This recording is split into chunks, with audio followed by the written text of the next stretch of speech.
हैं द फुलझड़ी और मैं श्रुति। देवभूमि हिमाचल वीर भूमि भी है। इसी वीर भूमि में पैदा हुए थे परमवीर मेजर सोमनाथ शर्मा। आज उनका जन्मदिन है। बहादुरी के अनन्य प्रतीक मेजर सोमनाथ की दहाड़ से दुश्मन कांप उठे थे। जब तक इस वीर की सांस में सांस रही, कबालियों के वेश में आए नापाक दुश्मन आगे नहीं बढ़ सके। मेजर सोमनाथ शर्मा ने अपने अफसरों को वचन दिया था कि जब तक उनके पास एक भी गोली है और एक भी सांस है, दुश्मन आगे नहीं बढ़ सकता। आपको बता दें कि कश्मीर को हथियाने के इरादे से आए दुश्मनों को मेजर सोमनाथ शर्मा रूपी दीवार ने रोक दिया।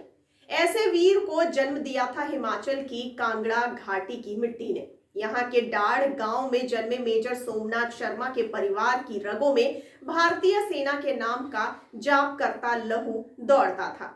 आपको बता दें कि पिता खुद सेना के बड़े अफसर थे। यही कारण है कि मेजर सोमनाथ शर्मा बुलंद हौसलों के साथ मोर्चे पर डटे रहने की आदत विरासत में ही सीख कर आए थे। मेजर जनरल अमरनाथ शर्मा के बेटे मेजर सोमनाथ शर्मा का जन्म 31 जनवरी सन 1923 को हुआ था। सोमनाथ शर्मा की शिक्षा नैनीताल के मशहूर शिक्षण संस्थान शेरवुड कॉलेज से हुई थी। आपको बताते चले कि फरवरी सन 1942 में कुमाऊं रेजिमेंट में कमीशन हासिल करने के बाद मेजर सोमनाथ शर्मा को दूसरे विश्व युद्ध में लड़ाई का भी अनुभव था। उन्होंने सेकेंड वर्ल्ड वॉर में अरकान ऑपरेशन में भाग लिया था। इस सैन्य परिवार में मेजर सोमनाथ शर्मा के भाई जनरल वीएन शर्मा भारतीय सेना में चीफ ऑफ आर्मी स्टाफ रहे।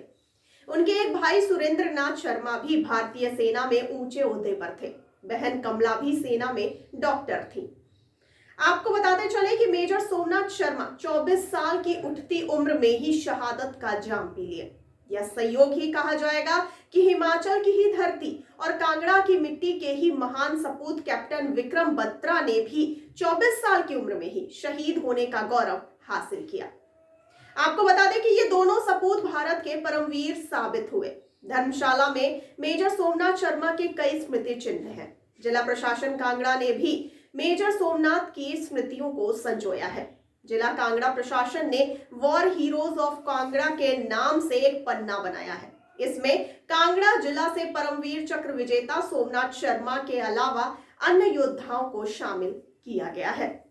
इनमें विक्रम बत्रा, सौरभ कालिया भी शामिल है। धर्मशाला, पालमपुर आदि शहरों में शहीदों की स्मृतियों पर कार्यक्रम आयोजित किए जाते हैं। छावनियों में तो भारतीय सेना अपने स्तर पर आयोजन करती है, लेकिन जिला प्रशासन भी परमवीरों को आदरांजलि देने के लिए समारोह करती है। आपको बता दें कि पाकिस्तान की नापाक हरकतों का सबूत था कबायली आक्रमण। जी हां, जम्मू कश्मीर को हथियार की गरज से पाकिस्तान ने यह दुस्साहस किया, लेकिन जिस मां के मेजर सोमनाथ शर्मा जैसे लाल हो, वहां दुश्मन की कोई चाल नहीं चल सकती।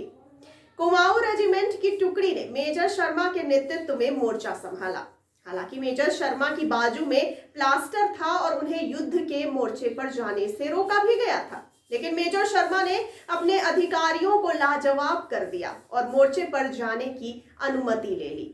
जी हां, आपको बता दें कि कश्मीर में चालाकी से काम लेते हुए कबायली गोरिल्ला युद्ध पर उतर आए थे। अपनी टुकड़ी के साथ मेजर शर्मा बड़गाम की तरफ रवाना हुए। नवंबर की 3 तारीख को बड़गाम में तैनाती लेकर सैनिक मोर्चे पर डट गए। अचानक दुश्मन ने हमला बोल दिया। आपको ये बता दें कि भारी संख्या में कबायली चारों दिशाओं से आगे बढ़ने लगे। यदि उन्हें वहीं पर न रोका जाता तो वे कश्मीर में एयरफील्ड की तरफ बढ़ सकते थे। ताबड़तोड़ गोलीबारी करते हुए दुश्मन आगे बढ़ रहा था। मेजर सोमनाथ की टुकड़ी में सैनिक कम थे। उन्हें हर हाल में रोके रखना था जब तक भारतीय सेना की मदद न आती। 6 घंटे तक भीषण लड़ाई के दौरान मेजर सोमनाथ और उनके साथियों ने कबायलियों के हमले को थामे रखा। आपको आगे बताएं कि मेजर सोमनाथ खुद ओपन ग्राउंड में एक स्थान से दूसरे स्थान पर जा जाकर अपने सैनिकों का मनोबल बढ़ाते रहे। बाजू में प्लास्टर होने के बावजूद वे खुद भी दुश्मन पर गोलीबारी करते रहे। आखिरी गोली और आखिरी सांस तक लड़ेंगे ब्रिगेडियर हेडक्वार्टर को मेजर सोमनाथ का आखिरी संदेश बेहद मर्मस्पर्शी था। मेजर ने कहा, दुश्मन हमसे 50 गज दूरी पर है, हम एक भी इंच पीछे नहीं हटेंगे। आखिरी गोली और आखिरी सांस तक लड़ेंगे। यह मेजर सोमनाथ और उनके साथियों के साहस का ही कमाल था कि उन्होंने दुश्मन को तब तक आगे नहीं बढ़ने दिया जब तक भारतीय सेना मदद के लिए नहीं पहुंच गई। अद्भुत वीरता के लिए मेजर सोमनाथ शर्मा को देश का सर्वोच्च सैनिक सम्मान परमवीर चक्र मरणोपरांत दिया गया। उनके पिता मेजर जनरल अमरनाथ शर्मा ने अपने बेटे को मिला देश का पहला परमवीर चक्र जिस समय अपने हाथों में लिया, उनका सीना गर्व से फूल गया था।